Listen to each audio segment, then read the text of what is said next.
Para continuar con nuestra temática, en la última ocasión habíamos nosotros indagado el pecado y cómo el pecado también se desvía hacia la perversión, ¿no? Que es esta destrucción gradual de la persona. Entonces nos vamos a detener en este punto para seguir avanzando en lo que tiene que ver con el pecado y hoy abordaremos, si Dios quiere, la cuestión del infierno, dentro de una radicalidad bastante seria. Entonces, en la 483, a partir del segundo renglón, menciona Florensky que la perversión es la que conlleva la pérdida del pudor. O sea, Florensky va a considerar que en efecto es la perversión la que nos lleva a nosotros a perder el pudor. Entonces, lo primero que tendríamos ahora que preguntarnos es, bueno, ¿y qué es el pudor? ¿O a qué, digamos, se le va a llamar precisamente el pudor? Y esto lo menciona en la 482, una antes. En la cita, que es larga, pero es muy importante, ahí lo menciona Florensky diciendo: el impudor es el signo de su corrupción. O sea, mientras el pudor es conservar la integridad de la persona, el impudor, la perversión, es la corrupción. Y dice, ¿y qué es la corrupción? En este caso, la corrupción significa sea una podredumbre completa, o sea, una destrucción del alma hasta su núcleo más profundo, sea más exactamente, como el término perversión, un trastocamiento del orden legítimo de las capas de la vida del alma. O sea, la perversión lo que hace es trastocar, afectar la vida del alma. Esta es la perversión. O sea, un alma pervertida, un alma perversa, es aquella que ha sido alterada en su propia integridad. Dice, cuando el fondo de esta se encuentra citado allí donde no le conviene estar. El alma está arruinada, desligada, trastocada. Es el deshacerse, la descomposición, la dispersión de la vida espiritual, su fraccionamiento, su desunión, su división. Dice, es también el desdoblamiento del pensamiento que se vuelve bífido, ambiguo, mentiroso, vacilante. En definitiva, es, antes de la gehenna, la desintegración de la persona, su dicotomía. Y cita el Evangelio de Mateo 24:51 y Lucas 12:46. Es el hombre de pensamientos dobles. Entonces, lo que nosotros vemos es que la perversión justamente lo que hace es trastocar, alterar nuestra realidad humana. ¿Y en qué situación nos va a colocar? En una situación de descomposición. Ya nosotros no mantenemos una integridad, sino que estamos ahora divididos, estamos desunidos, estamos fragmentados interiormente. Por eso, si nos regresamos a la 483, dos renglones abajo de lo que acabamos de comentar, dice Florensky, en ese momento, o sea, con la perversión, un aspecto de nuestro ser que naturalmente no tiene rostro y es impersonal, porque es la vida del género, aunque se manifieste en una persona, adquiere una figura y como una personalidad. Habiendo tomado la apariencia ilusoria de este bajo fondo genital de la persona humana se vuelve independiente, mientras que la verdadera persona se descompone. O sea, la perversión, al trastocar el alma, hace entonces que emerja una situación desastrosa. Ya no aparece una persona, sino que en realidad aparece la negación de esta persona.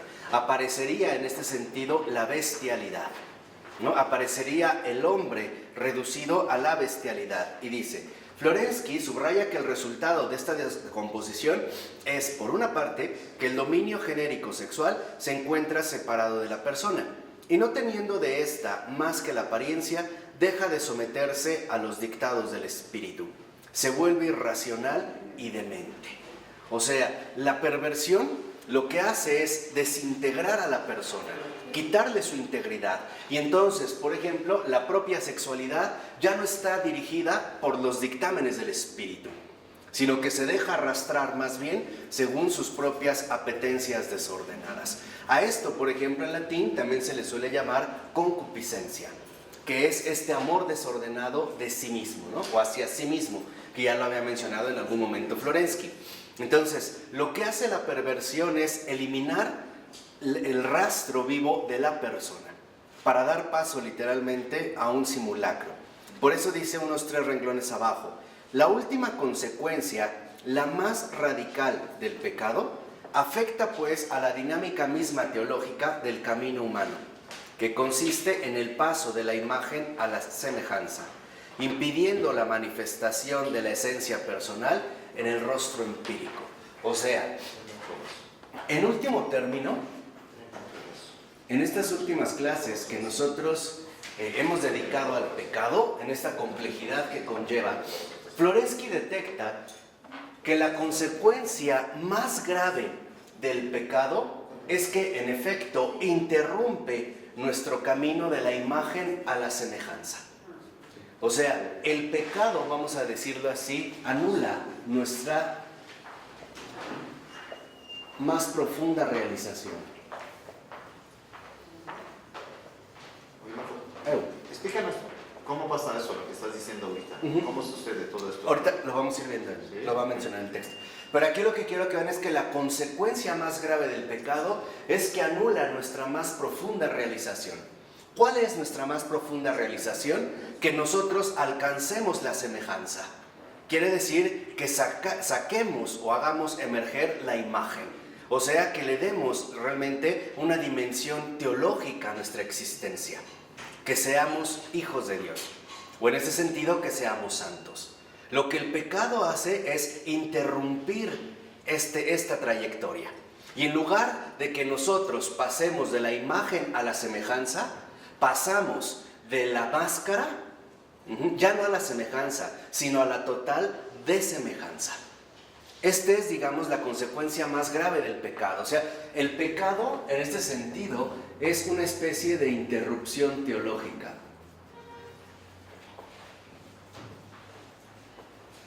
¿Por qué una interrupción teológica? Y aquí Florensky me parece que trata algo muy profundo. Porque él ya nos había explicado anteriormente cómo, en efecto, el ser humano está llamado a ser persona. Y realmente ser persona significa trabajar en el paso de su imagen originaria a su semejanza actual, a su semejanza real. O sea, que la persona aparezca o se manifieste como una criatura de Dios. O vamos a decirlo así, como un ser de luz. ¿Qué es lo que hace el pecado? El pecado rompe esta trayectoria, interrumpe nuestra realidad teológica y en lugar de llevarnos a la semejanza, nos aparta totalmente de esta semejanza, nos bestializa, nos desvía completamente de nuestra finalidad. Por eso, al ser el pecado una interrupción teológica, anula nuestro fin primordial. ¿Cuál es nuestro fin primordial? Pues la salvación. Y en este sentido, la santidad. De tal manera que entonces lo que hace precisamente el pecado, y esa es su gravedad más rotunda, esa es su consecuencia más desastrosa, es que nos saca del camino bueno. El pecado justo lo que hace es que interrumpe nuestra realización humana. O sea, el pecado ya no nos permite alcanzar la semejanza. Más bien, nos va arrastrando hacia ámbitos totalmente desemejantes. Un ejemplo muy sencillo. En nuestra realización de la imagen a la semejanza, el camino es la verdad. Bueno, con el pecado, por ejemplo, en lugar de seguir por la verdad, vamos a empezar a transitar por el ámbito de la mentira. Y entonces el pecado se convierte en un total extravío. El pecado es literalmente un estado de perdición. Lo que hace es sacarnos del camino para que una vez extraviados acabemos en la perdición. Y entonces nuestro fin primordial, que es en este sentido la santidad, el pecado en último término nos conduce a la perdición. Y en tanto perdición, podremos decir, nos conduce a la condenación. Y esta es la consecuencia más radical del pecado. Esto sí me interesa que ya lo graben con letras de oro en su corazón. ¿Por qué? Porque nosotros hemos minimizado la realidad nefasta del pecado. O sea, hoy solemos pensar que el pecado es una mera falta moral o legal. Por ejemplo, puede ser legal si yo falté a un mandamiento, ¿no? Honrarás a tu padre y a tu madre. Bueno, le ofendí o le grité, como que cometí una falta legal. Y moral, por ejemplo, si no hice lo que tenía que hacer. A lo mejor no fui tan compasivo con las demás personas. O sea, Pensamos erróneamente que el pecado es una falta leve, y no es así. Ese es precisamente el mayor engaño del pecado. El mayor engaño del pecado consiste en que oculta su verdadero efecto mortífero. ¿Por qué? Porque el pecado que nos conduce en último término a la perdición, precisamente nos arrastra a la muerte. Ya en la siguiente, cuando hablemos de Adrian von Speyer, hablaremos de la muerte cristiana. Y hablaremos cómo esto en efecto se ha trastocado. Pero el pecado justamente lo que busca es desviarnos del camino, anulando nuestra más profunda realización. Y entonces, en último término, pretende hundirnos o arrastrarnos con él hacia la perdición y por tanto a la muerte. O sea, en síntesis, la consecuencia más grave del pecado es el infierno. Por eso no podemos minimizar el pecado. La perdición que nos arrastra a la muerte es el infierno. Por eso no es casual que precisamente Florensky dedique unas reflexiones extraordinarias a este tema tan complejo, el infierno. O sea, precisamente el pecado tiene como propósito conducirnos al infierno, llevarnos literalmente al infierno. Y ya Florensky nos ha ido mostrando cómo es que el pecado, ¿no?, lo va realizando gradualmente. Cómo es que una persona que se desvía del camino en realidad va empeorando, ¿no? Es como un cáncer. Aparece una célula cancerosa y empieza a contagiar todo lo demás, llegando incluso a la posibilidad de la metástasis, ¿no? O sea, al quedar prácticamente contaminados en todos los terrenos. Entonces, ojo, si la consecuencia más radical del pecado es el infierno, y por eso es una interrupción teológica, porque nuestra realización es estar con Dios, es precisamente vivir con Dios, y esto justamente va en el sentido más, vamos a decirlo así, más opuesto, es lo totalmente opuesto a lo que nosotros hemos sido llamados. Entonces, el infierno, solo avanzando un poquito antes de que entremos a este tema, el infierno consiste en la perdición de la persona, pero es una perdición en todos los sentidos. Ojo, perdición intelectual, o sea, cuando ya una persona está seriamente comprometida con el error. Ahí ya está viviendo el extravío, ¿no? Perdición intelectual, perdición emocional. Ya no domina, por ejemplo, sus estados afectivos. Más bien son los estados afectivos los que lo arrastran a él. Ya es esclavo de estas cargas. Además, dijimos perdición intelectual, perdición emocional, perdición psicológica. Ya no hay una claridad para poder distinguir lo real de lo falso. Psicológicamente también hay una perturbación y también perdición corporal. ¿Por qué? Porque incluso empíricamente, físicamente, se empiezan a manifestar situaciones sumamente deplorables. Piensen, por ejemplo, en las expresiones tan dramáticas, tan dolorosas de las depravaciones sexuales.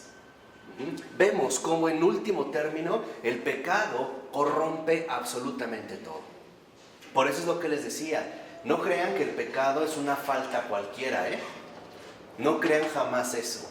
El pecado es una falta gravísima. ¿Por qué? Porque precisamente va a promover nuestra interrupción teológica, o sea, la condenación. En este caso, por decirlo así, el pecado siempre va acompañado del infierno. Por dar un breve resumen, la compañía del pecado es el infierno. Justamente lo que va a hacer es tratar a nosotros de desviarnos de esta realización a la cual hemos sido llamados. Y entonces la perdición, la muerte, o sea, el infierno, es la más absoluta desemejanza.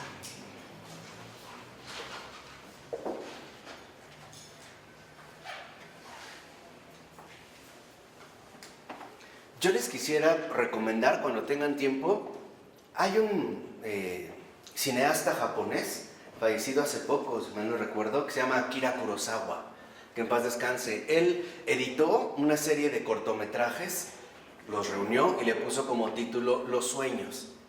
Pero si ustedes pueden ver los dos últimos, uno que se llama El demonio lastimero o El demonio que causa lástimas, y el último, La aldea de los molinos de viento.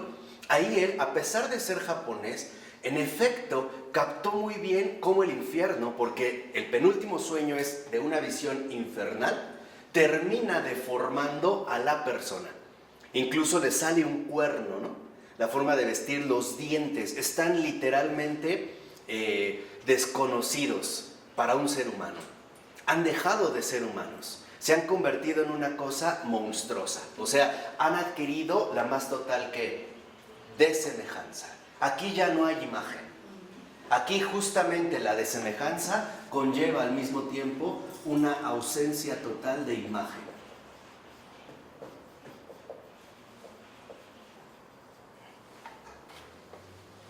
Ahí se ha perdido absolutamente todo. Ahí ya no hay un rastro de esta imagen. Por eso dice a continuación, se trata en el pensamiento de Florensky de la disociación más perjudicial. Dice, la persona no es ya más que una fantasmagórica apariencia que, no conteniendo nada real, toma conciencia de sí misma y se percibe como una cosa falsa, como una máscara de actor. Entonces, lo que justamente hace el pecado en este sentido, que anula, es ponernos una máscara. Y además va a ser una máscara terrorífica. Acuérdense, estamos hablando nosotros en términos metafísicos, ¿no? En términos espirituales profundos de lo que ocurre en el alma humana. El alma humana ahora ha admitido una máscara. Una máscara que ante la presencia de Dios lo único que exhibe es una total desemejanza. Por eso el lugar que le corresponde es el infierno. No puede mantenerse ya a sí misma. ¿Por qué? Porque esta máscara lo único que oculta es un total vacío. El vacío de la corrupción, el vacío de la desintegración, el vacío sin fondo de la perdición. Esa cara sin rostro de la muerte. Esa muerte anónima que no tiene un rostro. Incluso hasta nosotros hemos representado a la muerte como un esqueleto. O sea, es algo desencarnado, es algo que ya no tiene rostro. Es algo que se ha vuelto en este sentido anónimo. Por eso nosotros debemos de reconocer que en el caso de la máscara, cuando se coloca a través del pecado, dos son los factores que están presentes. Primero, la falsedad.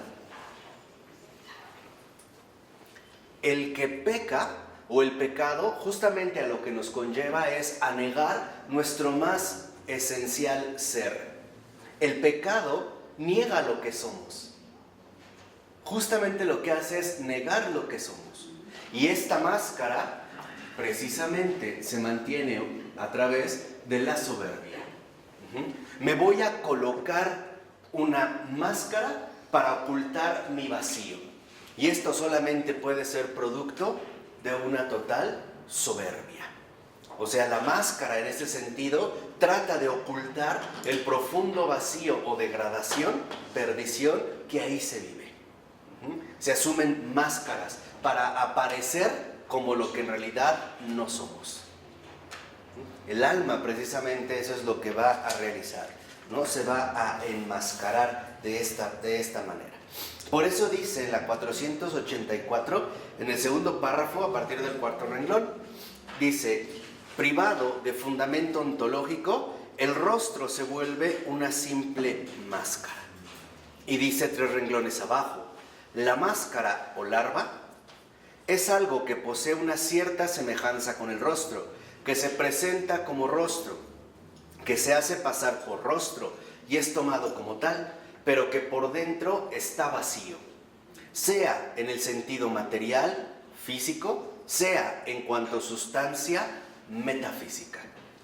Y aquí es donde a lo mejor empezamos nosotros a palpar algo delicado. Los demonios no tienen ser. No son. Sé que ahorita ustedes me pueden como que decir, ¿cómo no? No, no son. Porque lo único que en realidad manifiestan es una máscara que conlleva una total ausencia de ser. Porque el ser solo se manifiesta a través de nuestra semejanza. es que ellos van a presentarse con una máscara llena de falsedad y de soberbia. ¿Por qué? Para presentarse como lo que en realidad no son. Un alma perdida, ni siquiera. No. Nada, nada. No. No. ¿En serio? Por eso se van a presentar como algo feroz y atemorizante, terrible. Es la primera vez que oigo eso. ¿Por qué? Porque en realidad no lo son. Acuérdense, ahí lo único que hay son puras ¿qué? Máscara. Máscara, puras mentiras, puros engaños, puras falsedades. Entonces, ahí viene esta negación. Y dice a continuación Florensky, 2 renglones abajo, que esto es lo que en último término conduce al alma al ilusionismo. O sea, la máscara precisamente nos coloca en el ilusionismo. ¿Qué es el ilusionismo? Aparentar lo que no somos. Como los magos, ¿no? ¿No? Y este ilusionismo es muy importante. ¿Por qué? Porque, por ejemplo, una persona que no va en el camino de la verdad y que por lo tanto está extraviada, puede presentarse incluso físicamente como un hombre cualquiera, como un hombre que no está padeciendo ningún tipo de corrupción y que aparentemente incluso llevara una vida normal. Ahí está la máscara. Justamente aparece esta máscara como un arte del ilusionismo. Aparentar lo que no somos. Por ejemplo, decir, yo no creo en Dios, pero soy buena persona. Ahí está el ilusionismo. ¿Qué es lo que va a tratar de ocultar esta máscara? Pues la corrupción interior del alma humana. O sea, al haberse apartado de la verdad, precisamente ahora el alma aparece como una ilusionista. Nosotros podemos ver a mucha gente que está hundida en el error y aparentemente lleva una vida de lo más normal, ¿no? Incluso lleva su vida ordinariamente, sin mayores dificultades, tiene juicios acertados, pero en el fondo es porque en efecto hay un alto grado de ilusionismo. Se encubre precisamente para no darse cuenta del vacío o la perdición en la cual se encuentra a sí misma. Ahí este es el acto que menciona Florensky como ilusionismo. ¿Y cómo lo va a definir? De manera muy tajante Florensky, el ilusionismo, dice, un estado espiritual perverso. Ese es el ilusionismo. Aparentar lo que no somos es adoptar ahora un estado espiritual perverso.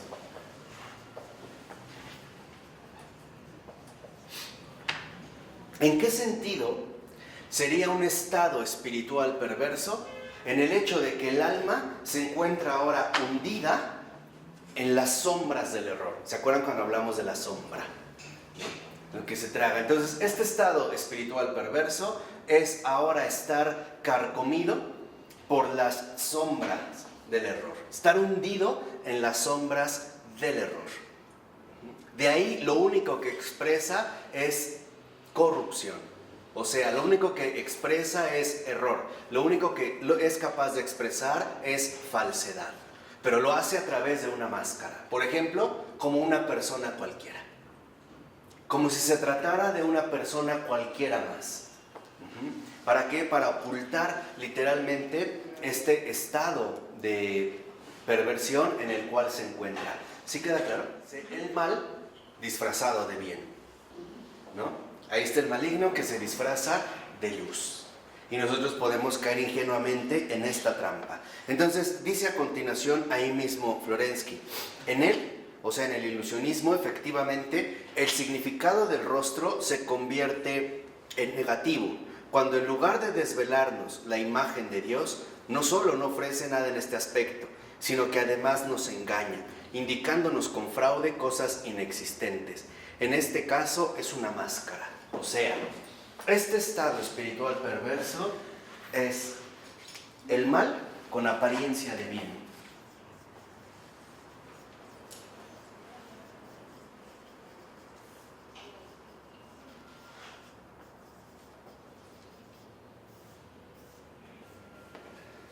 Y esto es muy sutil. y muy delicado. Yo quisiera aquí nada más mencionar un ejemplo muy concreto.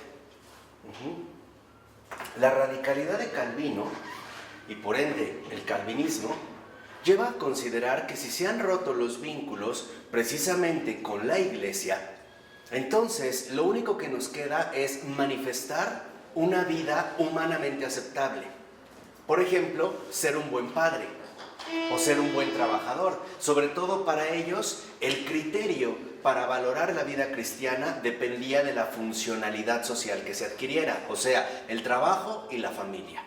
Entonces, ¿qué es lo que estoy mencionando con esto? Que en el calvinismo, y por eso yo una vez se los dije y se los vuelvo a repetir, Lutero no es tan grave para el catolicismo como Calvino. Lutero, no lo digo como una figura, pero Lutero es como un perro que ladra, rabioso, ¿no? Y también si te acercas mucho muerde, eso sí, pero Calvino no ladra. Y Lutero se dio cuenta de su mal. ¿No? Algunos mencionan que sí hacia el final. Sí, que hace final. Yo también consideraría que sí, pero no de esta manera, vamos a decirlo así, tan tajante. Calvino no. Calvino muerde secretamente y envenena. Entonces, al romper precisamente la verdad objetiva, los calvinistas ahora van a caer en un estado espiritual perverso, asumiendo el mal con apariencia de bien. Por ejemplo, no necesito los sacramentos, no necesito una confesión, basta con que yo muestre una moralidad impecable. O sea, que sea un trabajador responsable, que no sea un borracho, que no me vista ostensivamente. Por eso ellos, por ejemplo, son los primeros que van a protestar contra el consumo de alcohol, con el uso de las vestimentas, que pueden ser, provocativas o escandalosas, ¿no? Entonces, y esto es parte de ese residuo calvinista, disfrazar el mal con apariencia de bien. O sea, vamos ahora a negar la semejanza divina que involucra una transformación total de la persona y nos vamos a conformar con un mero sustituto exterior, o sea, con un orden moral estrictamente definido. Por ejemplo, para los calvinistas más determinantes, lo que importa es el cumplimiento del deber. Nada más. Y entonces nosotros podríamos decir, pero es una buena persona, es un buen hombre, nunca falta al trabajo, no llega tarde, no se emborracha, ¿no? Nunca ve a una mujer más allá de una falda arriba de la rodilla porque es escandaloso, no dice groserías, no fuma, no bebe.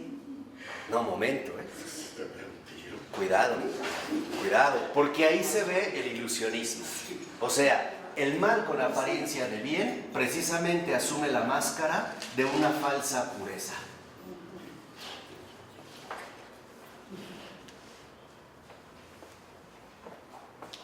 ¿Nunca leyeron La letra escarlata? Sí, la película. Nathaniel Hawthorne, ¿no? Ahí está este punto. Precisamente él lo que va a retratar es que en La letra escarlata se defiende un orden estrictamente moral, ¿no? De perfección, pero de fondo en ciertas manifestaciones se destapa la maldad que se esconde detrás. Por ejemplo, la humillación, el desprestigio, o sea, todos los efectos de la perversidad que se ha visto justamente reprimida. O sea, aguas con los puritanos. ¿Por qué? Porque a veces el puritanismo esconde la perversión espiritual. Justo a veces el puritanismo lo que quiere es ofrecer una máscara de bien para realmente reprimir el estado interiormente perverso en el que se está viviendo.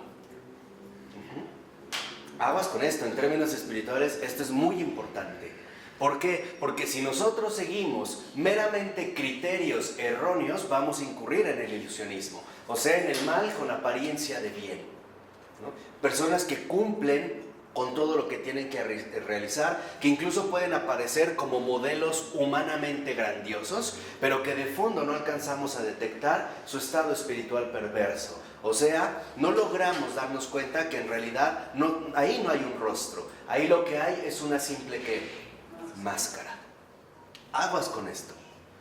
Uno también quien se dio de manera clara cuenta de esto fue Chesterton. En una ocasión en Inglaterra querían prohibir, por ejemplo, el consumo de cerveza, ¿no? Y Chesterton fue el gran defensor de la cerveza. ¿Por qué? Porque en realidad lo que le interesaba no era tanto la cerveza, sino lo que le interesaba es que la prohibición de beber cerveza en Inglaterra más bien era expresión de una perversión más íntima, más profunda, y que en efecto lo que detecta Chesterton es que el mal ahora precisamente se quiere presentar con apariencia de bien. En este sentido, Chesterton es uno de los grandes delatadores de las máscaras. Chesterton es el maestro, por así decirlo, para poner al descubierto la falsedad, ¿no? Chesterton en ese sentido es un maestro extraordinario. Bueno, ¿esto sí quedó claro? ¿Cómo nos damos cuenta de esto? Sencillo, lo explica en la página 485. Un poquito, más o menos a la mitad, lo dice muy claramente Florensky. Dice, lo que es maligno e impuro carece de espina dorsal, es decir, está privado de sustancialidad, mientras que el bien es real y la espina dorsal es el fundamento de su existencia. O sea, lo que nos lleva a detectar esta máscara es que no tiene un sustento propio. Lo único que es real es el bien. Eso es lo único real. Eso es lo único consistente. Todo lo que no pertenece al bien, o sea, todo lo que es falso, es engaño. ¿Por qué? Porque está negando precisamente el propio principio. Aparecería como una alteración tajante de lo bueno que es real. Y nosotros lo vimos con el Señor, como lo repitió en el Génesis, al ver, ¿no?, su creación, decía, y vio que era bueno. Y el sexto día no solo vio que era bueno, vio que era muy bueno. Entonces, negar esto es ir precisamente contra el bien y por lo tanto contra la verdad. O sea, aquí Florensky está plenamente convencido de que solo el bien es real. Todo lo que no es bien es irreal. Entiendan en qué sentido lo está mencionando Florensky. En ningún momento hemos dicho, por ejemplo, que el mal no existe. Eso sería una ingenuidad. Lo que estoy diciendo es que no tiene un fundamento propio. El mal únicamente aparece como negación del bien. Y lo vimos. En este sentido, el mal es un parásito. Vive de lo que come. O sea, vive del bien. Pero no es. Solo lo bueno es real. Lo malo, en ese sentido, es un engaño. Por eso incluso nosotros, en nuestra vida ordinaria, cuando cometemos un error, podemos corregirnos. Precisamente por eso. O sea, salir del estado provisional de falsedad en el que habíamos incurrido. Corregirse es justamente eso. Es retornar a la realidad. Alejarme de la falsedad en la que había incurrido. De hecho, el arrepentimiento cristiano es en este sentido una catapulta. El verdadero arrepentimiento cristiano a lo que nos lleva es a darnos cuenta de que a donde hemos llegado por el pecado no es nuestro hogar. Y es en realidad arrepentirme de haberme extraviado del camino, de haberme salido de la ruta, de haber traicionado la verdad y por lo tanto el bien. Y mi arrepentimiento me lleva a salir de la falsedad para volver nuevamente a encarrilarme en la verdad. ¿Esto queda claro? Entonces, para Florensky, como para todo sano cristiano, solo la verdad y el bien es real. Todo lo demás es mentira. Solo la verdad y el bien es, en este sentido, lo real. Por eso dice a continuación Florensky, el bien es lo real y lo real es bueno. La malignidad y la impureza están privadas de realidad auténtica, porque lo real es solamente bueno y todo en ello es veraz. La fuente del mal, consiguientemente, se encuentra en la irrealidad. Con la irrealidad entró el pecado en el mundo. Y aquí es donde nosotros tocamos un punto clave. Para Florensky, el mal es irrealidad, mientras que el bien es lo único real. Por eso yo les decía... ¿Quién dijo eso? ¿Eh? ¿Quién dijo eso? Florensky. O sea, el mal es irrealidad. Es justamente lo que no es. Es esta apariencia de falsedad o de mentira o de engaño. El mal nos va a llevar precisamente a la irrealidad, o sea, al error, que es lo que habíamos explicado la ocasión anterior. O sea, el mal como irrealidad precisamente está sustentado en un error. ¿Cuál es este error? La negación de la verdad.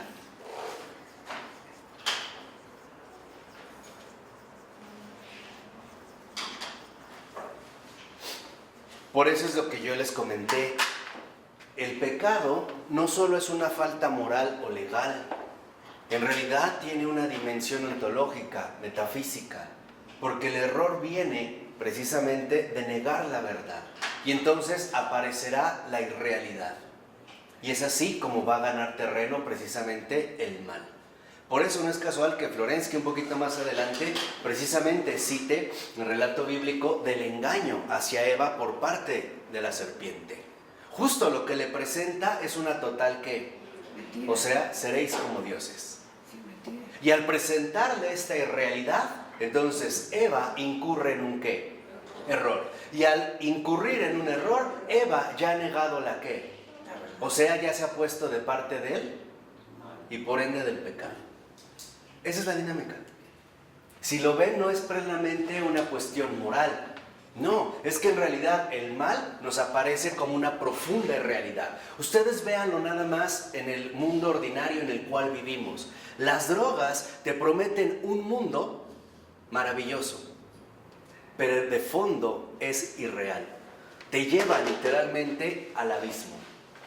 Hoy los placeres, por ejemplo, sexuales que tanto se promueven, también te proponen una profunda irrealidad. Y precisamente para que tenga efecto, pues tiene que ser atractiva, ¿no? Tiene que ser, en este sentido, atrayente para nosotros. ¿Qué quiere decir? Que en pocas palabras, para pecar, necesitamos incurrir en un error. El pecado como tal es producto de un error. Es haber dado pie precisamente a un error. O sea, a la negación de la verdad. Ustedes vean lo que sea en un ejemplo muy sencillo. En el caso de los herejes, en sus dos vertientes más generales, justamente incluyen en un error. O niegan la humanidad de Cristo, o niegan la divinidad de Cristo. Y esto precisamente va a dar paso a esta irrealidad. Dice a continuación Florensky. Vean ahora cómo lo va a afrontar en el siguiente párrafo, que es muy claro. Dice, la primera tentación fue ya un engaño. Dice Florensky, si el diablo fue llamado por el pensamiento medieval simio de Dios, e intentando seducir a los primeros hombres, les dio el consejo de ser como dioses, es decir, no dioses en la sustancia, sino tan solo de un modo engañoso, en la apariencia será posible en general hablar de pecado como simio, máscara, realidad aparente a la que le falta la fuerza y el ser. O sea, este error, esta irrealidad, precisamente lo que nos aporta es un engaño. El mal es una fuente de engaños. En ese sentido yo les decía que precisamente nos lleva a una irrealidad, a una fuente, ¿no?, sin fondo de engaños, a la pura apariencia, a lo que en realidad no es, pero se disfraza como si fuera algo incluso bueno, ¿no? Llega hasta este extremo, precisamente ¿para qué? Para que nos resulte atractivo. Entonces, para Florensky, el pecado precisamente se consuma a partir de un engaño, y el mal es un engaño. El mal nos engaña para desviarnos precisamente de nuestro propósito, para sacarnos del camino, para desviarnos incluso hasta el extremo de perder la semejanza. Y el engaño más fuerte del mal consiste en que en efecto nos parezca atractivo sin darnos cuenta lo que con ello estamos perdiendo. Quien lo vio de manera también muy clara fue San Bernardo. San Bernardo decía en una imagen muy hermosa que la serpiente con una mano le mostró la manzana a Adán y Eva y con la otra les quitó todo el paraíso. Ese es el engaño. Ese es justo el engaño. Te presenta algo de manera engañosa, pero no te das cuenta en realidad todo lo que te está quitando. Y en último término, el pecado puede tener apariencia de ser hasta inofensivo. Hasta podríamos caer en el error de considerar que ya pecar es una costumbre. E incluso por costumbre, ni darnos cuenta que estamos pecando, por ejemplo, ¿no? Ahí Agustín es un maestro en esta situación de las costumbres y del pecado, ¿no? Pero no nos damos cuenta lo que en realidad nos quita. ¿Qué es lo que de fondo nos quita el pecado? A Dios. Justamente nos quita todo, todo por nada. Esto es el engaño. Quitar todo por nada.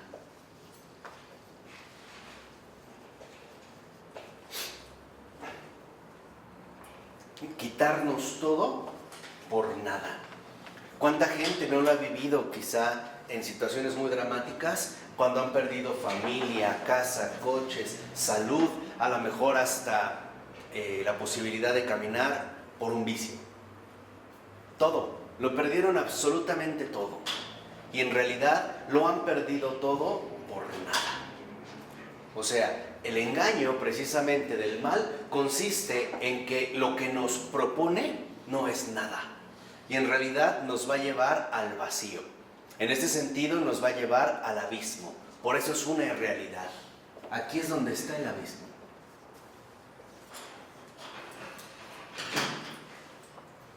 Incluso las tentaciones, qué seductoras se pueden presentar ante nosotros, haciéndonos creer que en realidad no pasa nada, que no es tan grave, ¿no? Que no es para tanto.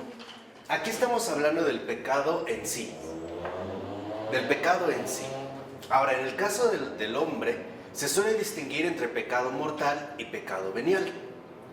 A mí me parece que es importante darnos cuenta que en último término, ya sea venial, ya sea mortal, la dinámica del pecado es la misma, la perdición.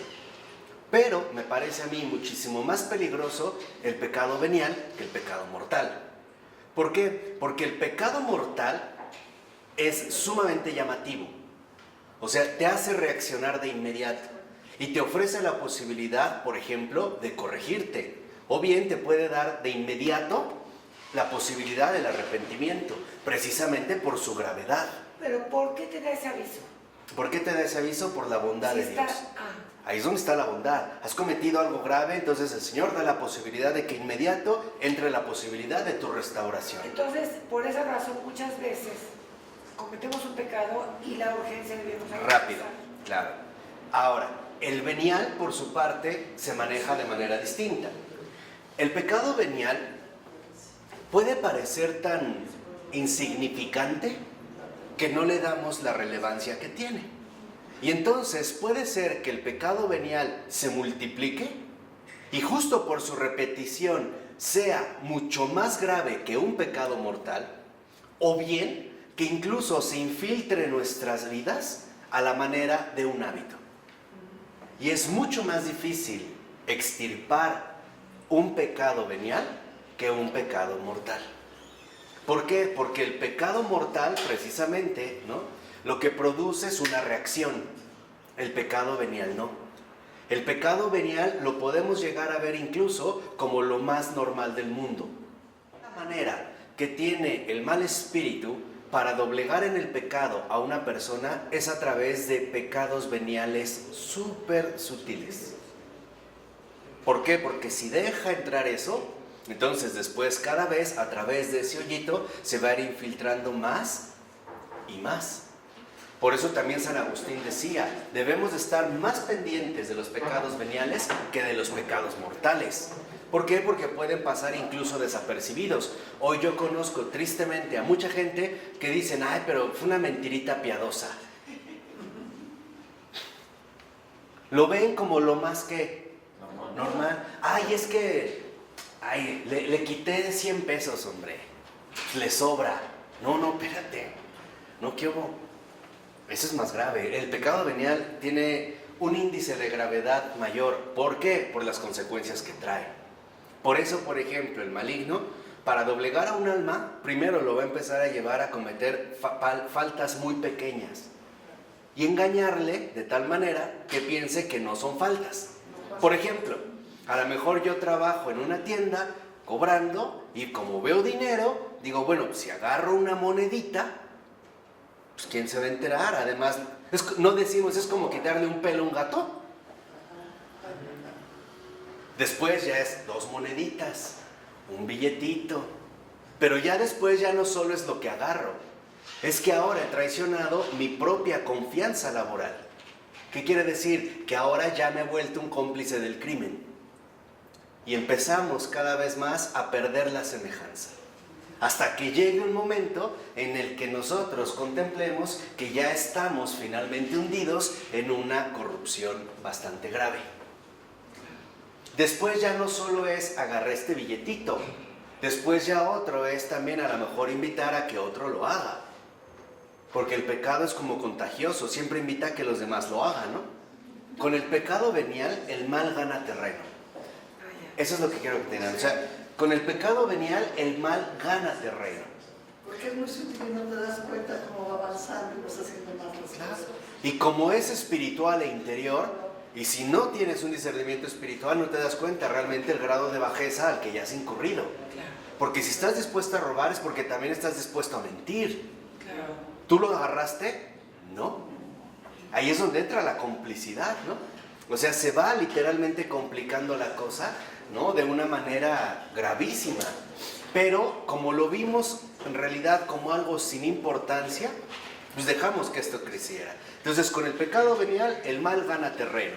Con el pecado mortal, lo arranca. Esa es la diferencia. Vean cómo lo menciona Florensky en la página 486, a partir de la segunda cita. Dice Florensky. El infierno no lo toques esta semana que toque, no voy a venir. Hoy deberías, porque es súper importante. Dice, los rasgos del rostro separados, ajenos al principio espiritual de la imagen de Dios, comienzan con ello a eclipsar la luz divina. Ahí está. O sea, en este sentido, el pecado es un eclipse. Eclipsa la luz divina. Empieza a hundirnos en las sombras, ¿no? El abismo aparece como un eclipse, ¿no? Nos oculta la luz. Yo les decía, en el caso, por ejemplo, del pecado venial, esto es muy claro, porque nos empieza a ocultar la luz, nos eclipsa la luz divina, de tal manera que nosotros empecemos cada vez más a dar paso al abismo, o sea, a dar paso a la sombra. Entonces, el eclipse nos ensombrece, ¿no? Nos va eclipsando la luz divina y nosotros vamos incurriendo cada vez más en el error. Y dice, el rostro es esta luz mezclada con la tiniebla. Es este cuerpo expuesto a situaciones que estropean con 1000 llagas la forma humana. O sea, aquí el eclipse, ojo, en el abismo, en el pecado, en el mal, no es tan tonto como para presentarse en toda su radicalidad, porque nos resultaría inaceptable, espantoso y horroroso. No, en este eclipse hay una mezcla de luz y tiniebla. Ejemplo, sí, hombre, robaste algo, pero no es tan malo, no pasa nada. Ahí empieza a haber luz y tiniebla, ¿no? Empezamos nosotros a perder de vista el sentido de la realidad. Empezamos, por así decirlo, a volvernos cómplices del mal. Empezamos a entrar en su juego. ¿Por qué hay todavía rastros de luz? para que en efecto nosotros nos sigamos confiando en nuestro error. Nos hacemos abogados del diablo. Empezamos, ¿no?, ahí a abogar por el mal. Empezamos como en esta mezcla extraña, donde la luz y la tiniebla precisamente están como enredadas. De hecho, esta es la dinámica de la tentación. Para que tú caigas en una tentación, primero te presenta algo verdadero. Ese es el anzuelo. Si fuera totalmente falso, no te lo crees. Pero detrás de este anzuelo, justamente viene toda una carga de falsedad. Pero está mezclado, ¿no? Hay todavía como luz y tinieblas. Dice a continuación: como el pecado se adueña de la persona, el rostro deja de ser la ventana desde la que se difunde la luz de Dios. Muestra más nítidamente aún las manchas de suciedad sobre el cristal. El rostro se separa de la persona, de su principio creador, pierde vida y se vuelve rígido. Una máscara dominada por la pasión. O sea, aquí precisamente lo que va a hacer el pecado es adueñarse de la persona completamente. No dejar prácticamente nada sano. Es como un veneno que se inyecta en el torrente sanguíneo. Va a recorrer todo el torrente. ¿Para qué? Para causar estragos. O sea, una persona que vive en el error, que es lo que mencionamos casi al inicio, precisamente se va a ver perjudicada en todas sus dimensiones existenciales. No va a quedar limpio de ninguna. Ustedes vean nada más una cosa. Una persona que vive en el error y por ende en el pecado, dense cuenta cómo piensa. Dense cuenta, por ejemplo, cómo es que siente. Dense cuenta cómo vive. Dense cuenta cómo habla. Dense cuenta también cuando no habla, cómo mira. Empieza literalmente a expresar justamente esta ausencia de luz, ¿no? Así es como empezamos nosotros a quedar atrapados. ¿Poco a qué? A poco. De hecho, también San Ignacio de Loyola se había dado cuenta, por ejemplo, que cuando el mal espíritu haya dominado mucho a la persona, ya no la hace caer más en pecado. ¿Por qué? Para que no se dé cuenta. Para que no reaccione. Ya lo deja así. Ya no le da más, porque no vaya a ser que despierte su conciencia y entonces se arrepienta. Ya no. De tal manera que ahora, para él, la criminalidad se transforme en normalidad. Que se le haga finalmente lo irreal como lo más normal del mundo. ¿Es el caso de un sicario? Por ejemplo, ¿no? Lo ve como lo más que, lo más normal. O sea, el mal en su irrealidad incluso alcanza la gravedad de transformarse en normalidad. Y hoy nuestra cultura lo está viviendo de una manera terrible. A nadie de los que estamos aquí, siendo sinceros, le espanta que maten a una persona. Incluso como una situación legal a través de la cual se pueden solucionar 1000 problemas. Pero yo les decía a las niñas, ¿no?, que conozco, les decía: a ver, yo estoy de acuerdo con el aborto con una condición: que no te duerman y que graben con fibra óptica todo lo que ocurre paso a paso. Y que después te lo graben en un Blu-ray y lo veamos en tu casa con tu familia y comamos palomitas. Y no quieren. ¿Por qué? Porque precisamente lo que se busca ocultar es la gravedad de esta situación. Pero lo que quiero que vean es que hoy estamos como inmunizados ante el mal. Hoy lo vemos, de hecho, de la manera más normal. Robos, asesinatos, violaciones, y no se vayan a algo así tan sencillo. Engaños, hipocresía, deshonestidad, falta de atención, desprecio hacia el prójimo, poco interés por los demás. Todo esto se ve literalmente con una absoluta claridad. Tú ves en la calle, si hay una gente pidiendo dinero, la mayoría ni lo ve. Hay un desprecio tajante. Alguno lo ve y le da de mala gana, ¿no? Alguno hasta le dice que se quite. O sea, son como en detalles muy sencillos, detalles muy pequeños. Pero que esa es la gran táctica moderna del mal. El punto ahí fundamental está en que nosotros nos demos cuenta de que en el mundo contemporáneo la maldad se ha disfrazado de normalidad. Pueden ver una película en el cine donde se cometen asesinatos, incluso previamente calculados, con un alto índice de crueldad. Y lo ven como lo más normal del mundo, ¿no? O sea, si ven, por ejemplo, le dicen, oye, ¿sabías que violaron a fulanita de tal? Es que estaba en una fiesta y se fue a un taxi, o se pidió un taxi y se fue en un taxi. Nuestro primer pensamiento habitual hoy en día sería, pues, por tonta, ¿para qué se fue en taxi? No, eso es ser cómplice del mal. Eso no tiene que pasar. En ningún caso, bajo ninguna circunstancia. Suponiendo que en efecto, porque esto ocurre, es un hecho. No, es que esto es justo lo que no es real. Esta es una irrealidad. Se está dando. Pero se está dando no significa que es real. Ok. Se está dando de tal manera que en su irrealidad a nosotros nos engaña haciendo creer que eso es realmente lo real. O sea, aquí lo que quiero que vean es que precisamente nosotros podemos ser fácilmente presas del engaño del mal. Por ejemplo, hay personas que pueden decir, bueno, como pasa, hay que tomar sus precauciones. En realidad lo que estoy diciendo es que el mal es real y que yo debo de prepararme para vivir en el mal. O sea, ser cómplice del mal, eso es lo que estoy diciendo. Pero si está el mundo, ¿qué quieres que haga? No. Así pareciera estar el mundo. Normalmente el mundo está así. Pues el engaño, o sea, el engaño aquí de fondo consiste en que nosotros aceptemos el mal como algo totalmente normal. Es una realidad y realidad, entonces es una apariencia. ¿Y cómo se va a presentar como apariencia? Precisamente en su carácter de ausencia de bien. Entonces eso es lo que hoy nos cuesta tanto trabajo entender. O sea, lo que yo... A ver, entonces, esa gente que pide es una irrealidad. Por lo tanto es una apariencia, entonces algo viene no dar. No. Pues sí. No, la gente que pide, yo no hablaba de la irrealidad. Sí, es una apariencia. Es que la gente que pide no está haciendo mal. Pero yo tampoco estoy haciendo mal. Cuando el Señor decía, a todo el que te pida, dale. A todo. A todo el que te pida, dale. Hasta más. Yo lo que una vez les dije, lo que no entendemos es que dijo, a todo el que te pida, dale. Aunque no necesariamente le des lo que te pide. Y constante lectura. Pero dale. Una sonrisa. Dale, una sonrisa. Dijimos, dale una oración, pero dale. Pero, ok. Pero dale.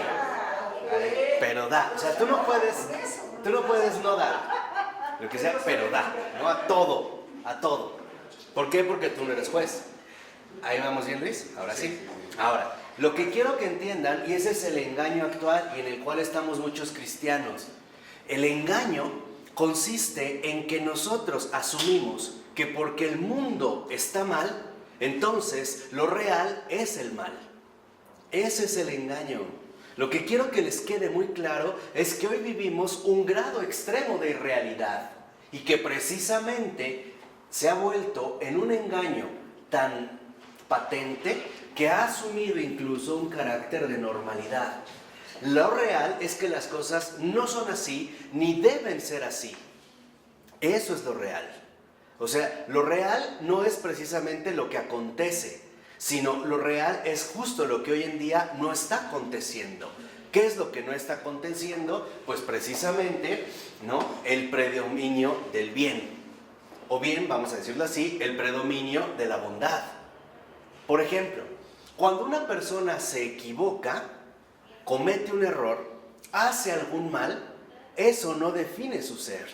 Tan es así que yo puedo indagar a fondo y decirle, tú no eres así. Tú pudiste haber cometido crímenes drásticos, pero tú no eres así. Tú justo lo que asumiste fue un extravío. Fue literalmente el salirte del redil. O sea, vivir una pura ¿qué?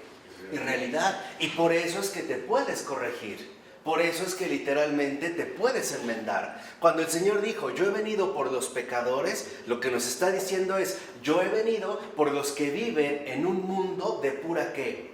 Irrealidad. Porque lo real para ellos es el bien.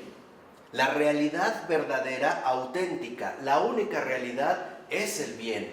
Y ellos no están en este bien. Quiere decir que están en una realidad. O sea, que de fondo estamos viviendo un ¿qué? Un engaño. Lo que pasa es que ustedes confunden el factum, o sea, el hecho, con el esse, con el ser. O sea, se quedan en la superficie, pensando que porque algo ocurre ya es real. No, es que esa es la ilusión. Hoy, la ilusión más fina que ha desarrollado el mal es hacernos creer incluso que va ganando la batalla, que Dios se fue de vacaciones o que ya no le interesamos y que el mundo está cada vez que peor. ¿En serio? Yo no creo, ¿eh? Yo no creo que está peor, yo contrario, creo que está mejor. Yo lo que creo es que en efecto el mundo cada vez es presa de sus propios ¿qué? Engaños. Y la gente se está saliendo ya de estos engaños. Nos dijeron hace tiempo que a través de la sexualidad íbamos a tener felicidad. Engaño. Nos dijeron las drogas. Engaño. Nos dijeron el dinero. Engaño. Nos dijeron la globalización. Engaño. Y es curioso cómo no hemos visto que incluso en la providencia divina, precisamente el engaño, el mal, en su misma naturaleza, produce hartazgo. Nos cansa, nos harta. Una persona al propio inicio puede sentirse muy atraída por esa apariencia que le ofrece el mal. Pero si lo dejamos ahí, se va a aburrir, Tarde que temprano. se va a hartar, se va a asquear. Ah, ¿qué quiere decir? Que entonces este engaño, que es en lo que nos ha insistido Florensky, precisamente nos oculta la luz. Porque es un engaño donde lo único que vamos a encontrar es vacío. Qué curioso que para un adicto haya momentos donde se siente muy realizado y de repente dolorosa y profundamente solo. La mayor parte del tiempo. Y ahí está, o sea, aquí es donde vemos que en efecto el mal cae por su propio peso. Es lo que nos dijo Florence, que el mal no tiene espina dorsal, no se sostiene a sí mismo. A una persona, por ejemplo, que le guste mucho la pornografía, ponlo a ver 24 horas seguidas, 365 días del año pornografía, se va a hartar, se va a asquear. Y lo único que en realidad va a ocurrir es que se va a apartar de esta ¿qué? Irrealidad. Y eso es hoy también lo que está ocurriendo. O sea, no es que el Señor no obre, es que en realidad el Señor nunca ha dejado de obrar. Y esto para un hombre de fe está clarísimo. Cuando el Señor dijo, no tengan miedo, ánimo, yo he vencido al mundo, es en serio. Y hoy pareciera más bien que el mundo es el que ha vencido a Cristo.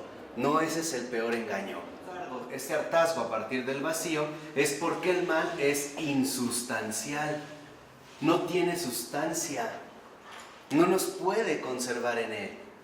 Terminará finalmente asqueándonos, hartándonos, incluso repugnándonos.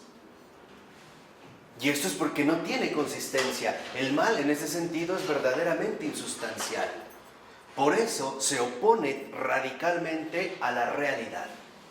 Porque solo lo bueno que es real a nosotros nos sustenta con firmeza y sin algún tipo de fraude. Eso es lo que he tratado de decir. El mal es un total fraude. Solo el bien no defrauda a nadie. El mal es un fraude total, es un fraude tremendo. Solo el bien no defrauda a nadie. El mal defrauda, es un fraude, porque nos presenta el ilusionismo de que nos ofrece algo cuando en realidad dijimos, lo único es quitarnos todo, ¿por qué? Por nada, por nada. Y aquí es donde vemos su carácter insustancial, o sea, lo que dijimos, irreal. El mal no es, solo el bien es. Por eso ahora Florensky nos va a decir, bueno, ¿y cuál es el camino, en este sentido opuesto, para salir de esta corrupción? En la 487, en el segundo párrafo, a partir del segundo renglón, dice, por el contrario, la ascesis es el camino que devuelve artísticamente al rostro la propia imagen divina, convirtiéndolo en testimonio de la verdad de lo real. Entonces, aquí precisamente aparece en el sentido inverso la ascesis, o sea, este trabajo de restauración total de la persona. Es precisamente el salir de lo irreal para abandonarse de lleno en lo único real, o sea, en el bien. Este es justamente el camino inverso. Es justamente el camino inverso. ¿Cómo se hace? Lo dice a continuación. La sublime ascensión espiritual enciende en el rostro una mirada luminosa, cancelando toda la tiniebla. O sea, ¿qué quiere decir esto? Que esta ascesis es una ascesis espiritual. Y en realidad, cuando dice Florensky que en esta sublime ascensión espiritual enciende en el rostro una mirada luminosa, cancelando toda la tiniebla, en realidad se reduce a algo muy sencillo: la invocación. El modo de salir de esa podredumbre es pidiéndole ayuda a Dios. Así de fácil. No es una ascética heroica olímpica al estilo pagano griego. No, es una ascesis cristiana de profunda humildad. De decir, como en el Salmo: Dios mío, ayúdame. Señor, date prisa en socorrerme. Así de sencillo. La ascesis espiritual es precisamente una imploración. Es implorar. Es implorar a Dios que nos saque de ese abismo. Por eso, si lo han visto, cuando una persona llega a sus límites de hundimiento, el alma da un grito. Florensky lo vivió. Lo vamos a ver adelantito. Él mismo va a relatar ahí su testimonio. Pero es una imploración. O sea, no se trata de realizar un esfuerzo sobrehumano. No, dijimos, humanamente no se puede vencer el pecado. Humanamente no se puede. Solo Dios lo ha vencido. Un hombre por sí solo, con sus propios recursos, bajo sus propias dimensiones, es incapaz de vencer el pecado. Solo la gracia puede exterminar a este pecado y además hacerlo de raíz. Entonces, la ascesis cristiana, la ascesis profundamente espiritual, es llevar a cabo una imploración. Es lo que nosotros llamamos también sursum corda. ¿Qué es eso? Levantemos el corazón. Se repite diario en la celebración litúrgica. Levantemos el corazón. ¿Y qué respondemos? Amén. No, lo tenemos levantado hacia el Señor. La pregunta es, ¿en serio? ¿O no? O sea, puede ser que tú estés lo más hundido en la podredumbre, pero siempre el Señor da esta posibilidad, dramática si quieres, pero real, de que la criatura invoque el auxilio de su Creador. O sea, que Dios, en este caso, a nadie le niega su bondad. Todo es cuestión de levantar el corazón. Y a veces este levantamiento del corazón se da a través, por ejemplo, de un grito. Y el ejemplo más gráfico que tenemos es Pedro. Cuando Pedro camina en las aguas, comete un error. ¿Cuál fue el error de Pedro? Dejó de ver a Cristo. Dejó de ver a Cristo, ¿no? Ya no ve la verdad, ahora se ve a sí mismo. ¿Y qué le pasa? ¡Fum! Pero de inmediato se hunde. ¿Y Pedro qué gritó? Sálvame. Dios mío, sálvame. Y de inmediato estaba el brazo de Cristo, ¿no? Claro. Y lo sacó. Y ya ahí lo adoraron. ¿Por qué? Porque esa es la invocación. O sea, esta es la imploración. El sursum corda. El sálvame.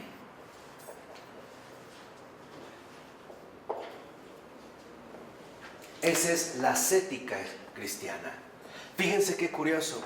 Entonces, de fondo, podemos darnos cuenta que la ascética cristiana no es más que el desarrollo de la humildad.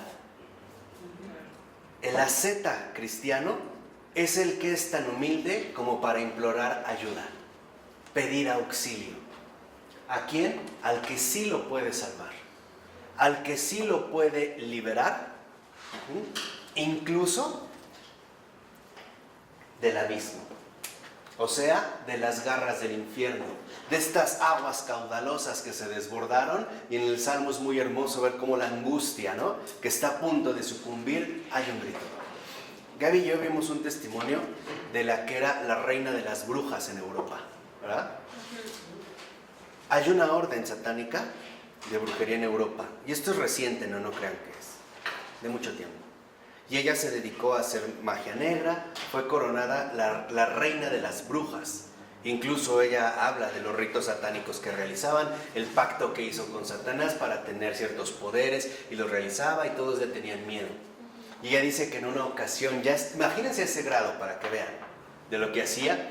Ella estaba sentada en una silla y de repente sintió como este temor de ver el hundimiento en el que estaba, y dice que a lo lejos alcanzó a percibir que había alguien y que ella se quería parar, pero el demonio ya la tenía atada, ya la tenía amarrada, ya no podía ni siquiera ponerse de pie. Y lo único que dijo ella fue: Dios mío, sálvame. Y Jesús le dijo nada más: ven. Y dice que el infierno entero se doblegó ante la simple llamada de Jesús. Ya no le impidieron, la liberaron y fue. Y se convirtió. Y ahora se dedica a dar estos testimonios. Es para que vean, o sea, no es un juego, o sea, no es aquí algo que sea un adorno. ¿Cómo se llama? ¿Esta señora? Ay, no recuerdo ahorita el nombre. A ver si ahorita lo buscamos, pero es esta la imploración. Esta es la ascética. ¿Qué quiere decir? Y ya nos lo había dicho Florensky en un momento. Por muy degradada que esté una persona, no pierde su origen divino.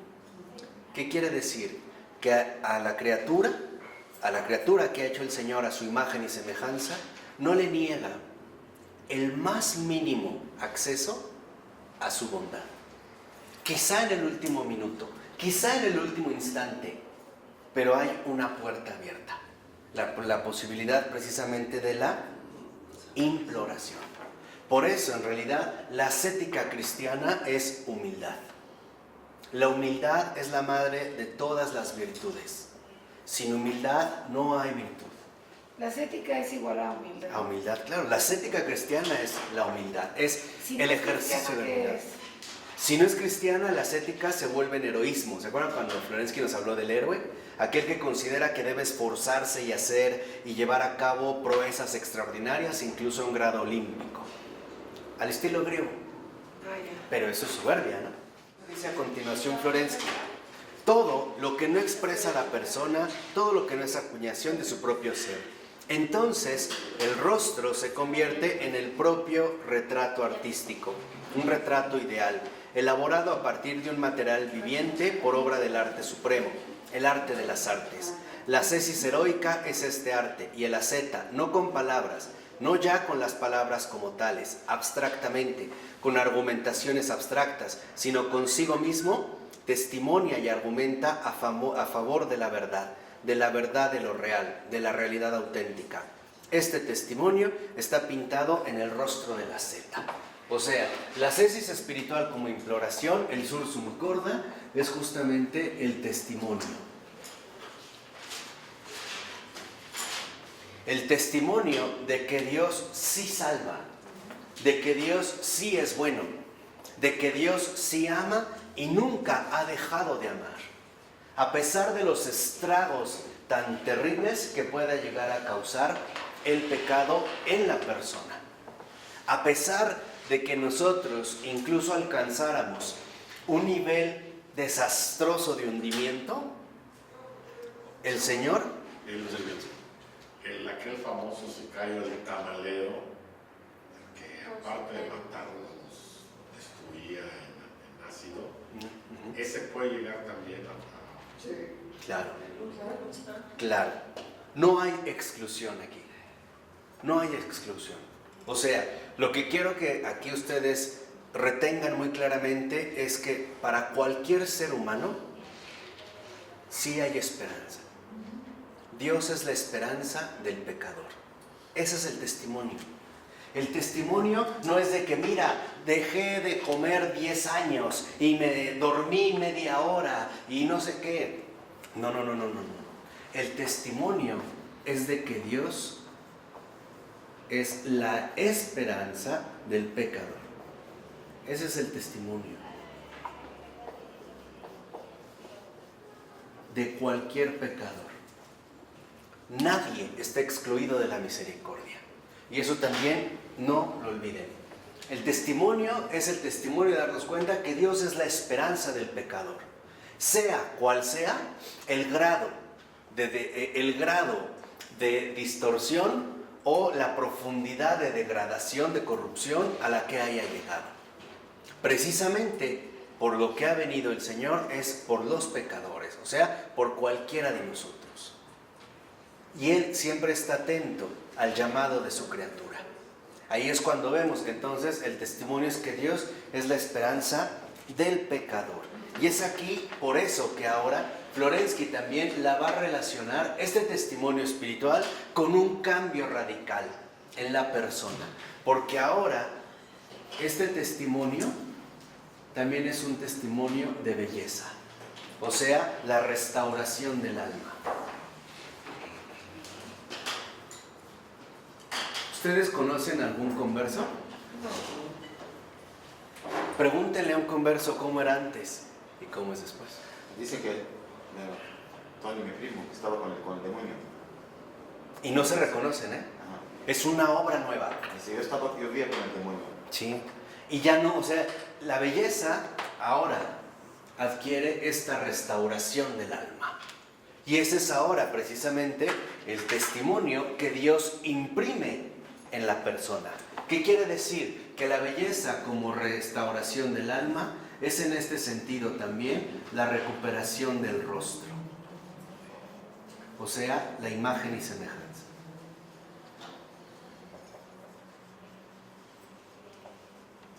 Para un converso hay un claro antes y un después. Para un converso hay una separación tajante entre el antes de Cristo y el después con Cristo. La belleza que se manifiesta como la restauración del alma quiere decir que entonces Dios nos ha librado de toda esa podredumbre y por lo tanto nos ha devuelto el rostro, nos ha dado una nueva vida y nos ha reincorporado en la imagen y semejanza. ¿Qué quiere decir? Que esta belleza no es más que la manifestación de una nueva criatura. Ahí ha acontecido algo insólito y eso es lo bello. Por eso aquí Florensky me parece que es muchísimo más profundo de lo que a veces nosotros solemos comprender, por ejemplo, este cambio. Lo dice en la nota 59 de esta misma página. Dice, Florensky insiste en que la obra de la ascesis no es la perfección moral, sino la belleza. Y lo muestra comentando de un modo no moral, sino estético, el pasaje de Mateo 5, versículo 16. Dice, brille de tal modo vuestra luz delante de los hombres, que al ver vuestras buenas obras den gloria a vuestro Padre que está en los cielos. Y dice Florensky, vuestras buenas obras no quiere decir obras buenas, en sentido filantrópico o moralista. Quiere decir obras bellas. Fíjense, revelaciones luminosas y armoniosas de la personalidad espiritual. Sobre todo un rostro luminoso, bello, de una belleza por la que se expande al exterior la luz interna del hombre. Y entonces, vencidos por lo irresistible de esta luz, los hombres alaban al Padre Celeste, cuya imagen ha resplandecido de tal modo sobre la tierra. ¿Qué quiere decir? Que esta nueva criatura ahora ya es una criatura de luz. Ya no es, por así decirlo, un engendro de las tinieblas, un desecho de la oscuridad. Ahora esta persona es luz.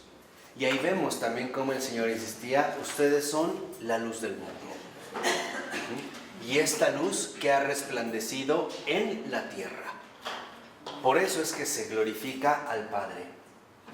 ¿Qué es lo que glorificamos? La obra extraordinaria que precisamente ha salido de sus manos.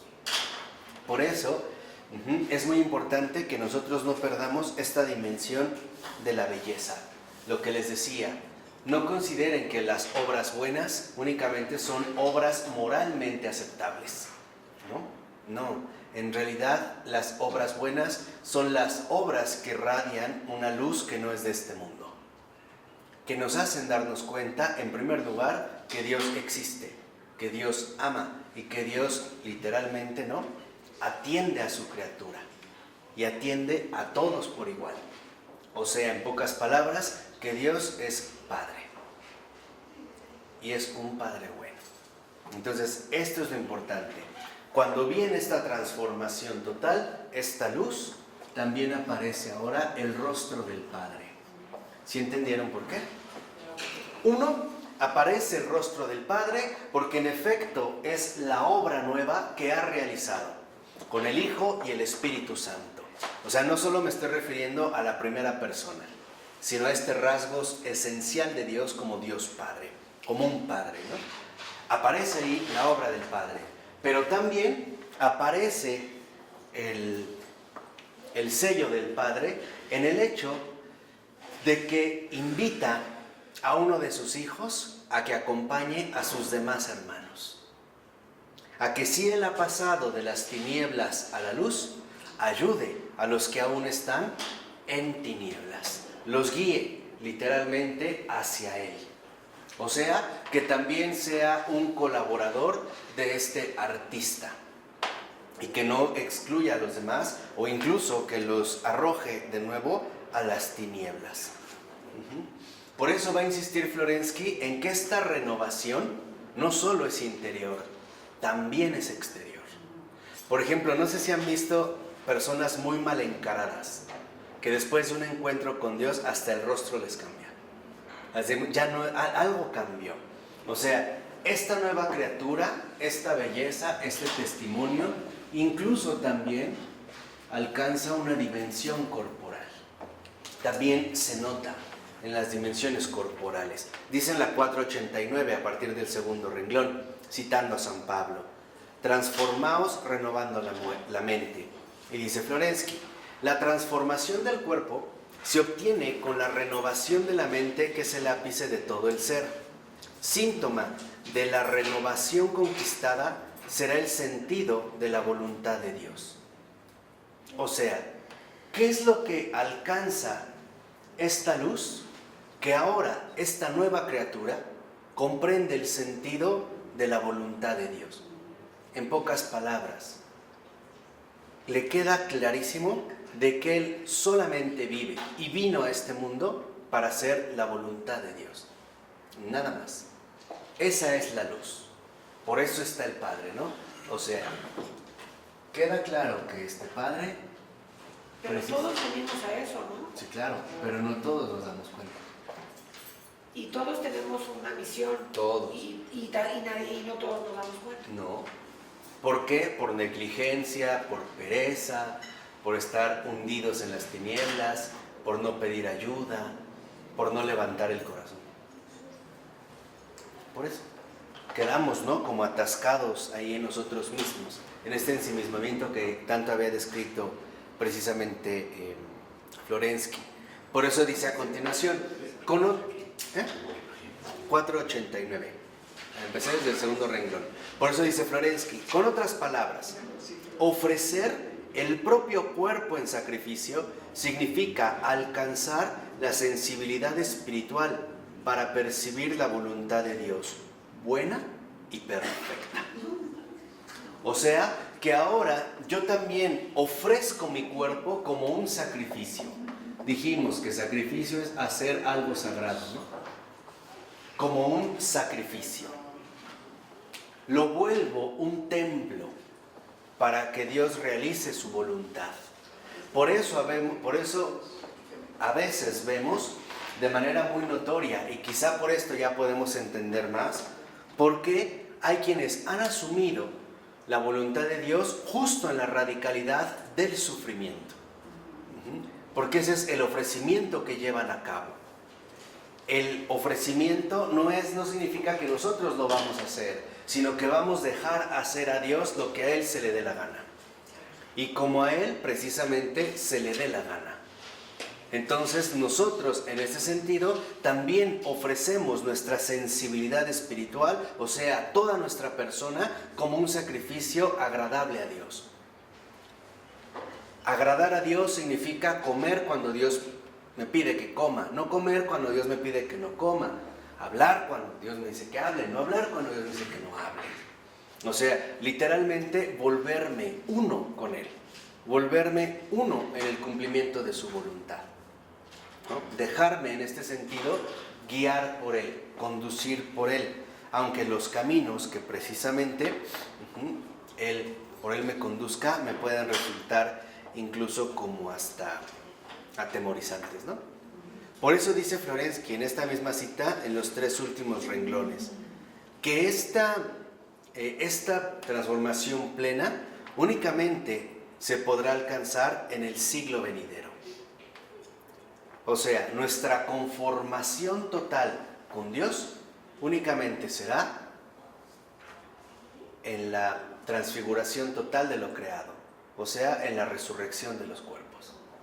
Ahorita nosotros no podemos alcanzar esta plenitud, pero dice Florensky que nosotros sí podemos algo así como percibir algunos anticipos ya en la tierra, a manera como de anticipos.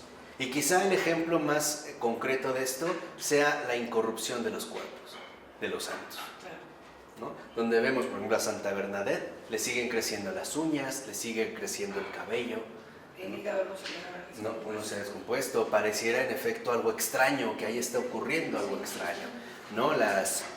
Los milagros eucarísticos, Lanciano, ¿no? Y otros que se mantiene con este tejido de carne viva sin corromperse. O sea, aquí podemos tener como anticipos, como atisbos a lo que estamos llamados. Entonces, si ustedes lo ven, mientras Dios nos llama a la glorificación, el pecado más bien nos quiere desviar a la condenación. ¿De acuerdo? Eso es lo que habíamos visto en el sentido inverso. Entonces, ¿en qué consiste mi sacrificio? En que me haga, por así decirlo, disponible para la glorificación que Dios quiere llevar a cabo. O sea, el verdadero sacrificio consiste en que yo permita a Dios que me glorifique. Lo vimos con Jesús también en ese pasaje de San Juan, ¿no? Glorifica a tu Hijo, glorifícalo. O sea, permitir que Dios realice su obra. Entonces, nosotros ya podemos darnos cuenta, para ir sintetizando, de 2 cosas fundamentales. Justo lo que el pecado no quiere es que Dios realice ¿qué? Su obra, ¿no? Eso es justo lo primero que no quiere, que Dios realice su obra. Segunda, que en efecto el pecado es un eclipse de la luz divina. Y tercera, que el pecado como consecuencia más fundamental o la más drástica que conlleva es el infierno. Justamente lo opuesto a los planes de Dios, que es la glorificación, o sea, el cielo. El pecado, acuérdense, el pecado siempre se hace acompañar por el infierno. Detrás del pecado está el infierno. ¿De acuerdo? Bien. En nombre del Padre, del Hijo y del Espíritu Santo. Amén.